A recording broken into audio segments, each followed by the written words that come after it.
Hey guys, and welcome back to my lens.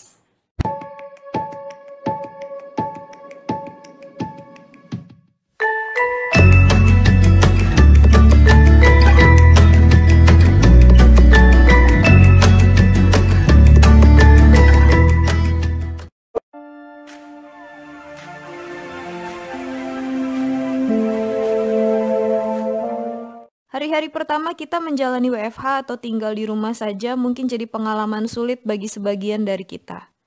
Bahkan mungkin masih ada yang mengalami kesulitan itu sampai hari ini. Kita jadi stres, pusing, dan bingung karena ada banyak hal yang berubah dan gak berjalan sesuai dengan harapan kita. Yang tadinya kita begitu aktif bekerja dan beraktivitas di luar rumah, punya banyak rencana untuk dikerjakan dan dapat dengan mudah dan merdeka pergi ke sana kemari untuk mewujudkan rencana itu, sekarang semuanya tinggal menjadi daftar hal-hal yang menggantung di pikiran kita dan memang mulai bekerja dari rumah itu juga sulit. Karena tidak semua dari kita punya fasilitas rumah selengkap fasilitas di kantor. Mungkin ada juga sebagian dari kita yang harus berhenti bekerja karena perusahaan tempat kita bekerja ikut terdampak dan tidak bisa beroperasi lagi. Belum lagi kalau kita punya hubungan yang kurang baik dengan orang-orang yang tinggal serumah dengan kita. Tinggal di rumah bisa terasa seperti neraka buat kita. Dan kalau kita amati dari peristiwa-peristiwa tadi, sebenarnya kita akan menemukan bahwa kemarahan bukanlah emosi pertama yang muncul dalam diri kita sebagai dampak dari situasi-situasi tersebut. Justru yang pertama kali muncul mungkin adalah sedih, takut, khawatir, bingung, atau kecewa dengan keadaan. Dan ya, kemarahan cuma akumulasi dari tumpukan-tumpukan perasaan itu yang kita simpan dan belum sempat kita kelola dengan baik. Oleh karena itu, masuk akal apabila di buku ini dijelaskan bahwa kemarahan merupakan puncak dari kegagalan seseorang dalam mengawal emosinya. Tapi jangan khawatir, karena kegagalan itu bukan akhir dari segalanya. Justru itu menunjukkan kepada kita bahwa inilah waktu yang tepat untuk mulai belajar mengelola perasaan-perasaan kita. Satu hal yang perlu kita ketahui sejak awal adalah bahwa kemarahan itu suatu hal yang wajar. Emosi marah, sama seperti emosi-emosi yang lain juga, adalah karunia Tuhan bagi kita. Dan emosi ini sebenarnya hadir sebagai peringatan agar kita memperbaiki kesalahan. Maklum, manusia kan juga nggak ada yang sempurna ya guys. Persoalannya, karena dampak dari emosi ini bisa berpotensi menimbulkan trauma dan kesedihan yang mendalam, emosi ini jadi sering dipandang sebagai emosi yang negatif. Namun, emosi itu jadi negatif bukan karena dari sananya, tapi karena kita tidak pernah melatih diri untuk menerima dan memahami pesan apa yang mau disampaikan oleh emosi marah ini kepada kita. Bagian yang satu itu seringkali kita skip, dan kita langsung main marah aja. Bahkan sampai ada kan yang marah tapi nggak tahu marahnya kenapa. Ya, karena emosi yang terlalu meluap memang biasanya menyulitkan kita untuk berpikir jernih juga. Dan hal ini bisa terjadi pada orang siapapun nggak peduli dengan usianya. Selama orang itu tidak pernah melatih dirinya untuk mengelola kemarahannya, ya mau sampai tua pun dia akan terus marah dengan cara seperti itu. Kita yang ngeliat aja tersiksa kan guys, apalagi dia yang ngerasain. Orang itu justru lebih tersiksa lagi, karena dia terus-menerus terjajah sama emosinya sendiri. Yang lebih sedih lagi, kalau nggak dikelola dengan baik, dampak kemarahan ini bisa merusak relasi dengan orang-orang yang disayangi. Karena marah, kita bisa kehilangan orang-orang yang kita cintai. Padahal sebelum kemarahan itu muncul, mungkin orang-orang yang berada di rumah bersama kita misalnya adalah orang-orang yang sangat berarti buat kita. Anyway, kalau mengulang segala sesuatunya sudah nggak mungkin, ada baiknya kita memulainya dengan sesuatu yang baru. Apanya yang baru? Diri kita yang baru, yang lebih memahami emosi-emosi kita, yang lebih bijak menerima kemarahan kita, dan yang lebih mahir dan terampil mengelola kemarahan kita. Bukankah masa karantina ini bisa jadi saat yang tepat? Dari buku ini ada beberapa hal yang dapat kita pelajari tentang bagaimana caranya mengelola kemarahan dan berdamai dengan kemarahan kita. Yang pertama, kita harus belajar menyadari ketika rasa marah dalam diri kita muncul dan mengenali ciri-cirinya. Mungkin itu bisa jadi mulai terasa dari detak jantung yang lebih cepat, atau rasa panas yang naik sampai ke kepala, atau tarikan nafas yang jadi terburu-buru, atau keinginan meninju atau meremas sesuatu. Yang kedua terakhir ini jangan sampai kita arahkan ke orang lain ya guys, nanti kita sendiri yang menyesal. Kedua, Kalau kemarahan itu gejolaknya sudah sangat kuat sampai kita sendiri tidak bisa lagi bicara dengan nada dan tekanan yang biasa, beralihlah dari situasi yang membuat kita marah itu. Kita bisa berjalan kaki dan menghirup udara segar sebentar, atau mendengarkan lagu yang kita sukai berulang-ulang untuk mengistirahatkan hati dan pikiran kita sejenak sampai rasa marah itu reda. Kalau belum reda juga, kita boleh menghirup udara segar lebih banyak lagi, atau mendengarkan lagu lebih banyak lagi, atau berdiam diri lebih lama lagi. Ambil semua waktu yang kita butuhkan sampai kemarahan itu reda. Kalau perlu, minta izinlah untuk berdiam diri pada orang yang kepadanya kita merasa marah.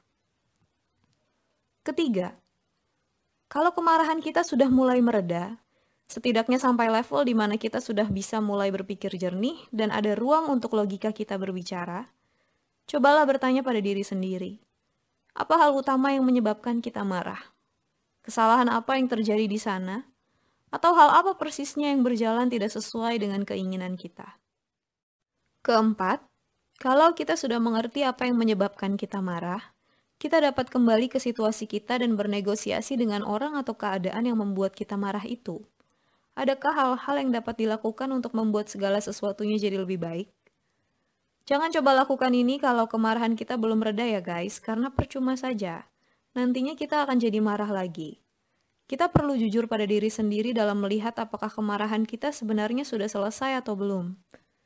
Dalam kasus ketika kita di rumah aja, kalau kita marah dengan keluarga kita dapat bicara baik-baik dengan anggota keluarga kita itu. Atau kalau terlalu sulit mengungkapkan, kita bisa juga chat atau tulis surat sambil menjelaskan kenapa kita tidak bisa bicara langsung. Dan mungkin kita perlu meminta pengertian mereka. Manusia diciptakan dengan kemampuan untuk memahami segala sesuatu. Jadi yang seperti ini sebenarnya tinggal dikomunikasikan saja. Komunikasi yang baik bisa memecahkan masalah paling rumit loh guys.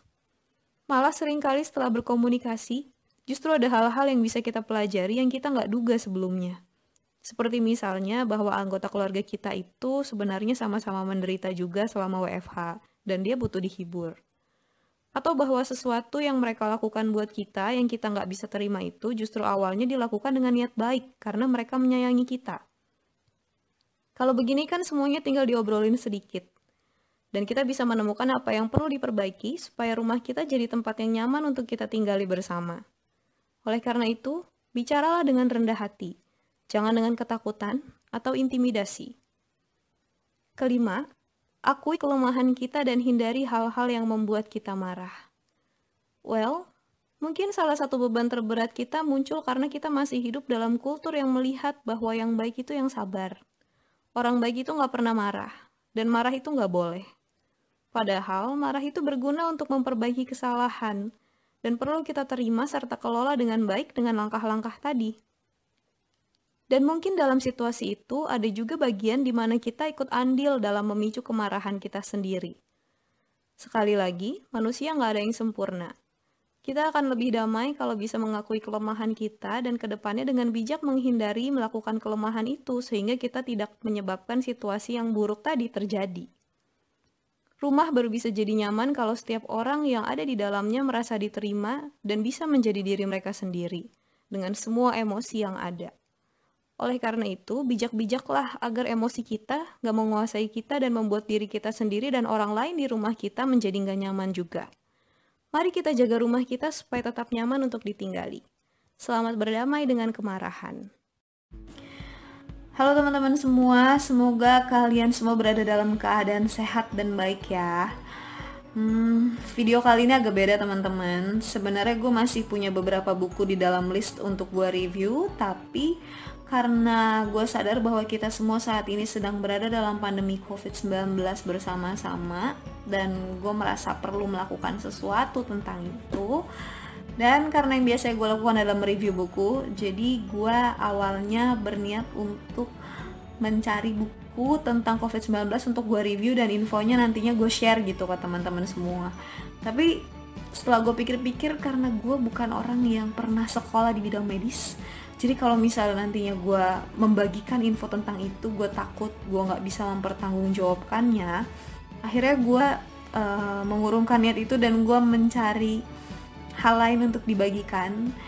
yang kurang lebih bisalah meringankan beban teman-teman yang terdampak COVID-19. Dan karena kebetulan gue membaca berita bahwa ternyata jumlah kekerasan dalam rumah tangga tuh meningkat selama pandemi COVID-19, akhirnya gue memutuskan untuk mencari buku tentang gimana sih caranya supaya kita bisa nyaman berada di rumah selama pandemi COVID-19 ini. Dan setelah gue cari-cari bukunya, ternyata nggak ada teman-teman. Jadi bagi kalian yang mau jadi penulis buku, silahkan ya, gue kasih ide. Belum ada yang menulis buku tentang gimana caranya sih supaya kita berada di rumah tuh merasa nyaman selama kita ada dalam pandemi COVID-19 ini. Tulislah tentang itu. Akhirnya gue mencari buku yang kurang lebih bisa menjawab isu yang sama gitu ya. Dan ada sebuah buku yang menurut gue judulnya menarik banget, tapi ternyata ini zonk teman-teman. Gue kepincut sama judulnya dan bodohnya gue kali ini entah kenapa gitu ya. Biasanya gue nggak kayak begini. Gue langsung ambil dan akhirnya pas gue baca bukunya, oh Tuhan, gaya menulisnya tuh berantakan banget sampai gue akhirnya nggak jadi juga mereview buku itu gitu ya. Karena gue ngerasa kalau misalnya gue nggak terlalu suka dengan kualitasnya, gimana gue mau mendorong teman-teman semua untuk baca buku itu? Itu kayak menjerumuskan gak sih? Anyway, bersyukurnya ada sebuah buku juga yang sangat menarik dan judulnya adalah Berdamai dengan Rasa Marah, ditulis oleh Era Vindiani. Itu tadi reviewnya teman-teman. Ternyata sekarang kita tahu ya bahwa marah tuh bukan yang gak boleh, tapi karena kita semua sudah dikaruniai kecerdasan untuk mengelola itu, ada baiknya kita mengelolanya demi diri kita sendiri dan demi orang-orang yang kita sayangi. Jadi selamat belajar mengelola kemarahan. Nggak gampang pastinya, tapi kita harus mulai dari sekarang supaya kita bisa menjadikan rumah kita ini tempat yang nyaman buat kita tinggali selama pandemi COVID-19 dan sampai seterusnya juga. Baiklah, see you in the next video, dan jangan lupa sering-sering baca buku because reading can change your life. See ya!